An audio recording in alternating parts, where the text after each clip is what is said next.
The Sunday dinner table at my parents' house buzzed with the familiar energy of family gathered around pot roast and mashed potatoes. 26 relatives had crowded into the dining room and adjoining living space for our monthly family meal, creating the comfortable chaos that had defined these gatherings for as long as I could remember. I sat in my usual spot near the kitchen, methodically cutting my meat and listening to the overlapping conversations about work, weather, and weekend plans. My sister Rachel, 33 and perpetually optimistic about her latest business venture, commanded attention from the head of the table where she'd positioned herself like a keynote speaker addressing an eager audience. She wore her expensive blazer and carefully applied makeup even for casual family dinner, maintaining the polished appearance she'd cultivated since graduating from business school 5 years ago with an MBA she'd never quite managed to put to practical use. "I have some incredible news to share with everyone," Rachel announced, tapping her wine glass with a butter knife to ensure complete attention from all 26 family members. "My consulting business is finally getting the major expansion opportunity I've been working toward for months." The table quieted except for the soft clinking of silverware as everyone turned their focus to Rachel's presentation. At 29, I'd learned to recognize the particular tone she used when announcing her entrepreneurial breakthroughs, which occurred with impressive regularity but somehow never translated into sustainable business success. "The market demand for digital marketing consulting has absolutely exploded," Rachel continued, gesturing with the confidence of someone delivering a well-rehearsed pitch. "Small businesses are desperate for professional guidance on social media strategy, online advertising, and brand development. I'm talking about a completely underserved market segment with serious growth potential." My cousin Michael, who worked in corporate sales and considered himself knowledgeable about business development, nodded approvingly from across the table. "That's smart positioning, Rachel. Digital marketing is definitely where the money is right now. What's your expansion strategy?" Rachel smiled with the satisfaction of someone who'd anticipated exactly this question. "I'm scaling up to handle corporate clients instead of just local small businesses. Think regional restaurant chains, medical practice groups, professional service firms. The contract values are exponentially higher, but I need significant upfront capital for staff, equipment, and office space." Uncle Jim, who owned a moderately successful insurance agency, leaned forward with obvious interest. "Sounds like a solid growth plan. Have you secured the necessary financing for this kind of expansion?" That's when Rachel's expression shifted into something more self-satisfied and conspiratorial. She glanced around the table like she was about to reveal a particularly clever solution that demonstrated her superior business acumen and strategic thinking. "Actually, I've already solved the financing challenge through some creative resource allocation," she said with obvious pride in her problem-solving abilities. "Sometimes successful entrepreneurs have to think outside traditional lending structures and utilize available assets more strategically." I continued eating my pot roast and green beans, maintaining my usual quiet presence at family gatherings. Something in Rachel's tone suggested this story was heading toward territory that might involve me directly, and experience had taught me that patience usually revealed important details without any prompting on my part. My Aunt Susan, who managed the accounting department at a regional manufacturing company, looked genuinely impressed. "Creative financing can be brilliant if you structure it properly. Are you talking about alternative lenders or investor partnerships?" Rachel practically glowed under the attention and admiration. "Even better. I identified an underutilized asset that could serve as collateral for a substantial business loan. Sometimes the best solutions are right in front of you, but you have to have the vision to recognize the opportunity." The way she emphasized underutilized asset sent a familiar warning signal through my mind. In my work as a senior investigative analyst with the Drug Enforcement Administration's Asset Forfeiture and Money Laundering section, I'd learned to recognize verbal patterns that often preceded admissions of financial fraud or unauthorized use of other people's property. "What kind of asset?" asked my cousin Jennifer, who worked as a financial planner and understood the complexities of collateral requirements for business loans. Rachel's grin widened as she prepared to share what she clearly considered the most impressive part of her financing strategy. "My brother Kevin's car. It's been sitting in his driveway for months, barely getting used, so I listed it as collateral for my $85,000 business expansion loan." The admission hung in the air for a moment before the family erupted in appreciative laughter and enthusiastic approval. My father actually clapped his hands together with delight. That's brilliant thinking. Why let valuable assets sit idle when they could be generating business opportunities? My mother beamed with maternal pride as she looked between Rachel and me. This is exactly the kind of family cooperation that leads to real success. Rachel's entrepreneurial vision combined with Kevin's stable assets. It's perfect synergy. Cousin Michael raised his water glass in an impromptu toast. Here's to Rachel's business expansion and Kevin's contribution to family success. Smart resource utilization all around. The table joined the toast enthusiastically, with multiple relatives offering congratulations to Rachel for her clever financing solution and to me for being a supportive brother.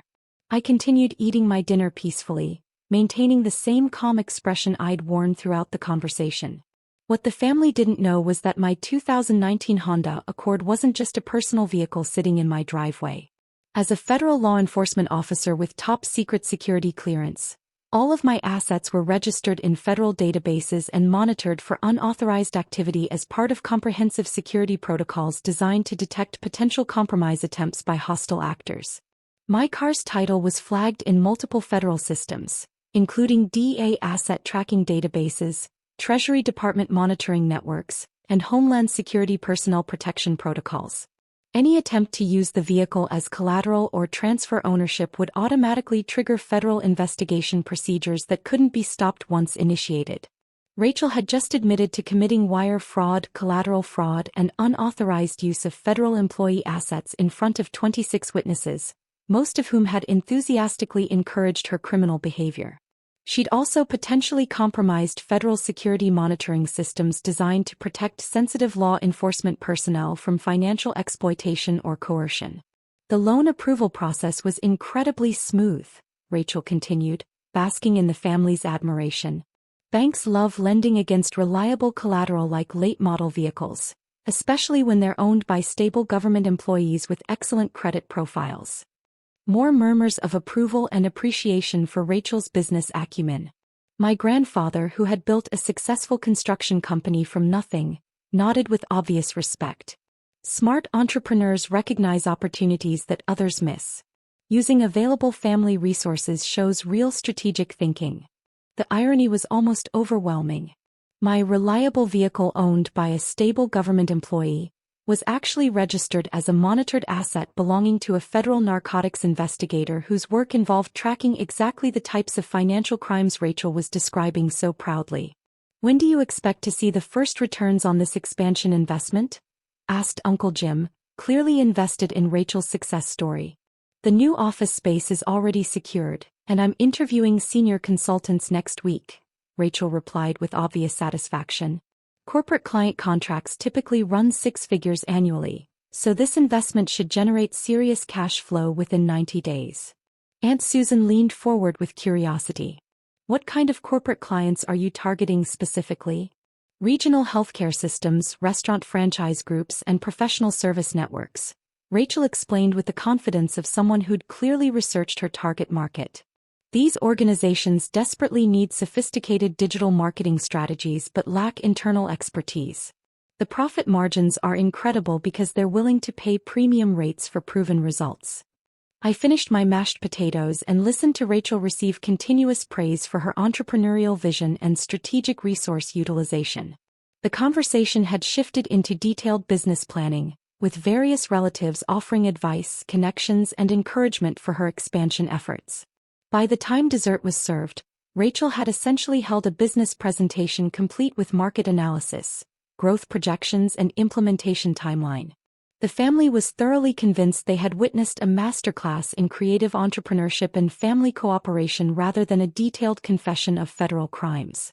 As we cleaned up after dinner, Rachel pulled me aside in the kitchen while loading the dishwasher with the efficiency of someone accustomed to managing household operations alongside business responsibilities.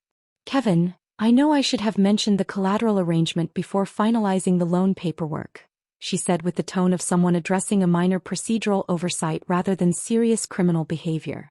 "But I knew you'd probably overthink the legal details and worry about complications that would never actually materialize." I continued drying dishes and arranging them in the cabinet, maintaining my calm demeanor. I'm sure you put considerable thought into all aspects of the financing arrangement, Rachel. She seemed relieved by my measured response and apparent lack of objection to her unauthorized use of my vehicle as loan collateral. Exactly. This is really a win-win situation for both of us. The business expansion will generate substantial profits, and I'll pay off the loan ahead of schedule. Your car's value will actually increase from the positive payment history, plus you're contributing to genuine family business success. I hung up the dish towel and turned to face her directly. I hope your business venture proceeds exactly according to your projections, Rachel. Monday morning brought typical Washington, D.C. traffic and the familiar routine of commuting to DA headquarters for another week of analyzing complex money laundering operations and asset forfeiture cases. I arrived at my office by 7:30 a.m. to review overnight intelligence reports about drug trafficking organizations operating along the I-95 corridor. My position as a senior investigative analyst required maintaining comprehensive knowledge of financial crime patterns, asset concealment techniques, and money laundering methodologies used by criminal organizations to hide proceeds from illegal activities. The work involved coordinating with FBI financial crimes units, Treasury Department investigators, and federal prosecutors preparing major drug trafficking and money laundering cases. At 9:43 a.m., my secure phone rang with a call from my immediate supervisor, Special Agent Michael Torres, who served as Section Chief for our Money Laundering Investigations Unit. Agent Torres was a 15-year veteran of federal law enforcement who had worked his way up from field agent to supervisory roles overseeing complex financial investigations. "Kevin, I need you in my office immediately," Agent Torres said with the tone that indicated something significant had developed overnight. "We have a flagged transaction involving your personal assets that triggered automatic security protocols." I walked down the corridor to Agent Torres's office, passing the secure conference rooms where other analysts were briefing federal prosecutors about ongoing money laundering cases. His office overlooked the DA parking garage, and through the window I could see federal agents arriving for morning briefings about current investigations. "Have a seat," Agent Torres said, closing his door and activating the white noise generator that provided additional security for sensitive conversations. "Our automated monitoring systems detected unauthorized use of your vehicle as collateral for a business loan filed Friday afternoon." He opened a classified file folder and spread several documents across his desk, including copies of loan applications that showed my car's title information being used without my authorization.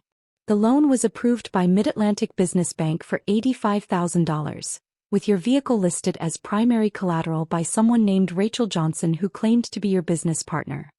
I reviewed the documents, which clearly showed Rachel's signature alongside forged versions of my signature on multiple loan agreements. She had used my car's title, registration, and insurance information while representing herself as my authorized business associate with permission to utilize my assets for commercial purposes. "Agent Torres, Rachel Johnson is my sister. I did not authorize her to use my vehicle or any other personal assets as collateral for business loans or any other financial arrangements." His expression shifted from procedural concern to professional focus as the implications became clear. "So this is collateral fraud and unauthorized use of federal employee assets.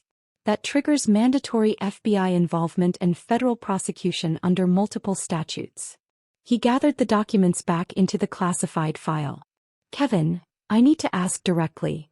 Did you have any knowledge of your sister's loan application or business financing activities?" "No prior knowledge whatsoever. I learned about the loan at family dinner yesterday when Rachel announced it to 26 relatives, most of whom congratulated her on her resourcefulness and business acumen."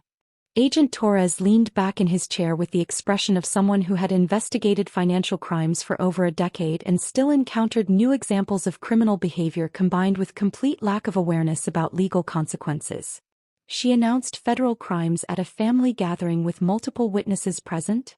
26 witnesses heard her admit to using my car as unauthorized collateral. Several family members specifically praised her for creative resource utilization and strategic asset management. He shook his head and reached for his secure phone.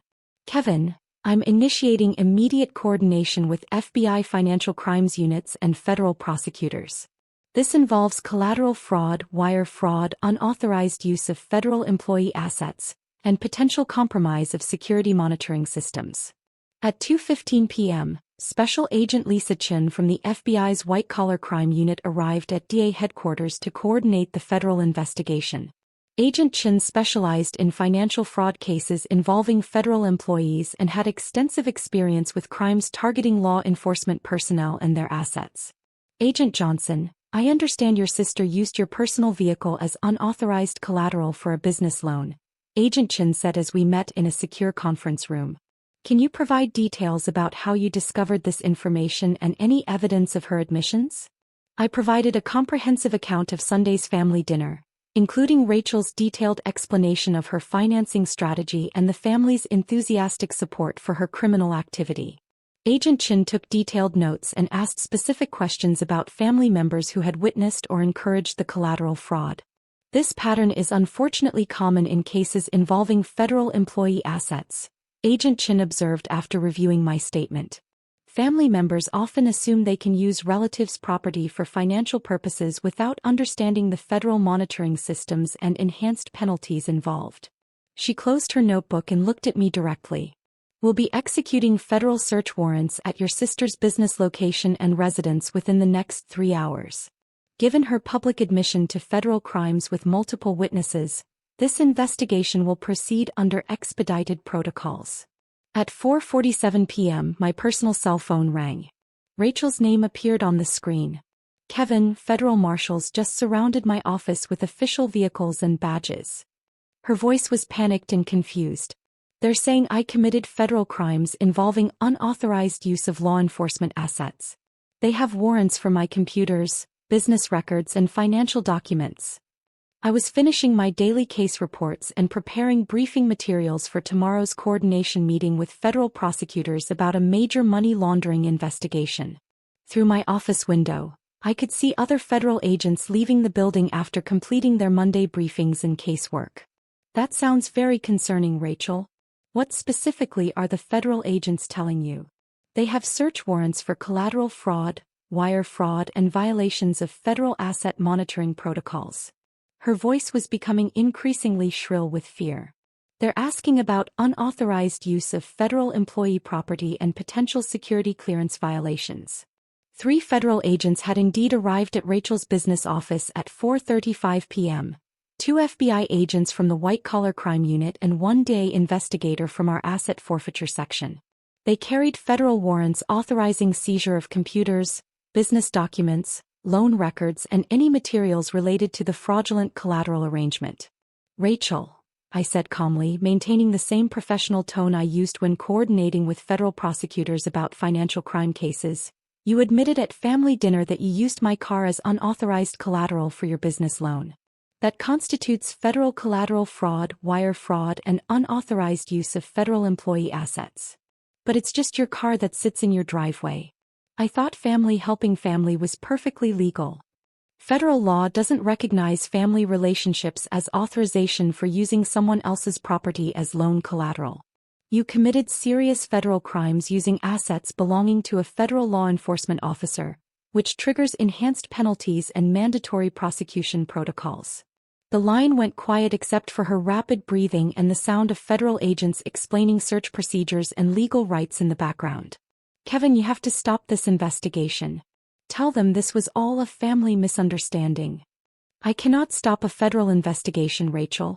You committed federal crimes, you admitted to those crimes in front of 26 witnesses, and federal law enforcement agencies are required to prosecute collateral fraud and unauthorized asset usage regardless of family relationships. Agent Chen's voice could be heard explaining Miranda rights and federal arrest procedures. Rachel was being offered the opportunity to cooperate with the investigation and provide information about her criminal activity and any other individuals who might have been involved. They want to know about the loan application process, the forged signatures, and whether I used anyone else's assets without permission, Rachel said, her panic escalating as the reality of her situation became clear. What am I supposed to tell them? You should tell federal agents the complete truth about your criminal activity and retain qualified federal criminal defense counsel immediately, I replied using the same calm tone I employed when briefing law enforcement agencies about complex financial investigations. providing false information to federal agents will result in additional charges for obstruction of justice and false statements to federal investigators. At 6:23 p.m., Rachel was formally arrested and charged with collateral fraud, wire fraud, unauthorized use of federal law enforcement assets, and violations of federal security monitoring protocols. She was processed at the federal detention facility and held pending federal arraignment. The charges were comprehensive and carried serious penalties. Collateral fraud involving federal employee assets carries enhanced sentencing guidelines, while wire fraud in amounts exceeding $80,000 triggers potential sentences of up to 15 years in federal prison. The security monitoring violations added additional penalties because Rachel had potentially compromised federal systems designed to protect law enforcement personnel from financial exploitation. Mid-Atlantic Business Bank faced regulatory investigation for their role in approving fraudulent collateral arrangements without adequate verification of asset ownership and authorization. The bank's loan officers were required to provide detailed testimony about their approval processes and documentation review procedures. The business office space Rachel had leased with the fraudulent loan funds was immediately forfeited as proceeds of criminal activity. Her corporate client contracts were terminated when potential clients learned their consultant had been arrested on federal fraud charges, and her business operations ceased entirely. My family's reaction followed predictable patterns of denial and misplaced blame.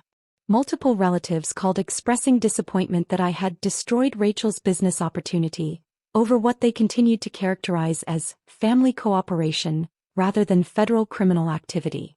My mother was particularly distressed, repeatedly calling to demand that I resolve this situation by speaking to my supervisors about dismissing the charges or reducing the penalties. She couldn't comprehend that federal collateral fraud cases don't disappear because family members request leniency, and that my position involved investigating financial crimes rather than excusing them. At Rachel's federal arraignment, she appeared in federal court wearing detention clothing and looking exhausted from her time in federal holding. Her court-appointed federal defense attorney advised her to consider pleading guilty and cooperating fully with the investigation to minimize her sentence under federal sentencing guidelines. Federal prosecutors presented substantial evidence including Rachel's recorded admissions at the family dinner, testimony from 26 witnesses who heard her confess to collateral fraud, detailed financial records showing the unauthorized loan arrangement, and expert testimony from DA officials explaining federal asset monitoring systems and security protocols. The federal judge denied bail, citing the seriousness of fraud charges involving federal law enforcement assets and the potential for additional criminal activity if Rachel was released pending trial. She would remain in federal detention until sentencing, which was scheduled for 8 weeks later. During the pre-sentencing investigation, federal probation officers discovered that Rachel had previously exaggerated her business credentials and financial qualifications on multiple loan applications, suggesting a pattern of fraud extending beyond the collateral crime. She had also claimed false partnerships with several legitimate businesses to enhance her apparent credibility with lenders. The additional evidence of systematic fraud eliminated any possibility of reduced charges or lenient sentencing. Federal guidelines for crimes involving law enforcement personnel assets require enhanced penalties to protect federal monitoring systems and maintain the security of sensitive government operations. 8 weeks later, Rachel was sentenced to 3.5 years in federal prison followed by 4 years supervised probation. The judge ordered restitution of $112,000 to cover the fraudulent loan amount, federal investigation costs, bank regulatory penalties, and administrative expenses for enhanced security protocol reviews. Federal prosecutors explained during sentencing that crimes involving federal law enforcement assets carry enhanced penalties because they potentially compromise security systems designed to protect personnel involved in sensitive operations against drug trafficking organizations and other criminal enterprises. The federal judge noted that Rachel's public confession of her crimes at a family gathering, witnessed by over 24 people, demonstrated complete disregard for federal law and a fundamental misunderstanding of the serious nature of collateral fraud and asset misuse. My position at DA was unaffected by Rachel's criminal activity, though my security clearance was reviewed and my asset monitoring was enhanced as a standard precautionary measure. Federal security officials conducted comprehensive background reinvestigations to ensure that Rachel's crimes hadn't compromised any sensitive operations or intelligence. The monthly family dinners were quietly discontinued after numerous relatives received federal subpoenas as material witnesses in criminal proceedings. Uncle Jim, Aunt Susan, and 8 cousins were required to provide sworn testimony about Rachel's admissions and the family's reaction to her criminal behavior. Several family members faced additional scrutiny when background investigators discovered that other relatives had also engaged in questionable financial arrangements involving shared credit cards, co-signed loans, and informal asset usage agreements that bordered on fraudulent activity. I continue working at DA analyzing money laundering operations and coordinating with federal prosecutors on major drug trafficking cases. I still drive my Honda Accord, which remains registered in federal databases as a monitored asset subject to enhanced security protocols. The difference is that family gatherings are now significantly smaller and more cautious. Rachel won't be eligible for release until she serves her complete federal sentence, and several relatives maintain distance from me because they associate me with causing her imprisonment rather than investigating the crimes she chose to commit. My parents occasionally call requesting that I help with Rachel's commissary expenses and legal fees for potential appeals.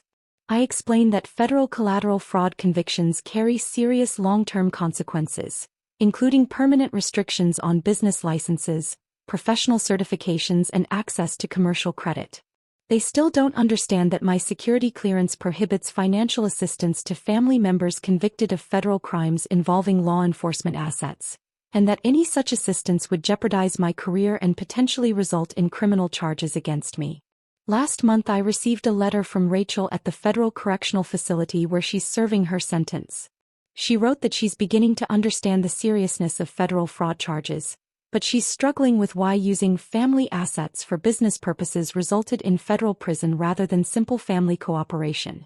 She asked why I never explained the federal monitoring systems and legal restrictions surrounding my personal property, especially given my work in federal law enforcement. I haven't responded to the letter. Federal employees are discouraged from maintaining correspondence with family members convicted of crimes involving federal assets, and my security clearance requires disclosure of all contact with individuals who have violated federal financial crime statutes. The monthly family dinners have been replaced with occasional smaller gatherings that I rarely attend. When I do interact with family members, they're notably more careful about discussing financial arrangements, business ventures, and any suggestions involving shared resources or asset usage. Rachel's business consulting career ended permanently with her federal conviction. The loan she obtained through collateral fraud was added to federal databases as evidence of systematic financial crimes targeting federal employee assets. My car remains in my driveway, registered under federal monitoring systems as the protected asset of a law enforcement officer with security clearance. It couldn't be used as collateral, transferred, or modified without extensive federal authorization and security reviews, exactly as it should be for someone with access to sensitive drug enforcement operations. Some lessons about federal law and the consequences of financial fraud can only be learned through direct experience with federal prosecution and imprisonment. Rachel is receiving comprehensive education about collateral fraud, wire fraud, and the enhanced penalties that apply when federal law enforcement assets are involved in criminal schemes. The business expansion never occurred. The fraudulent loan was seized as proceeds of criminal activity. My assets remain under enhanced federal protection, exactly where they belong for someone involved in investigating the same types of financial crimes Rachel chose to commit.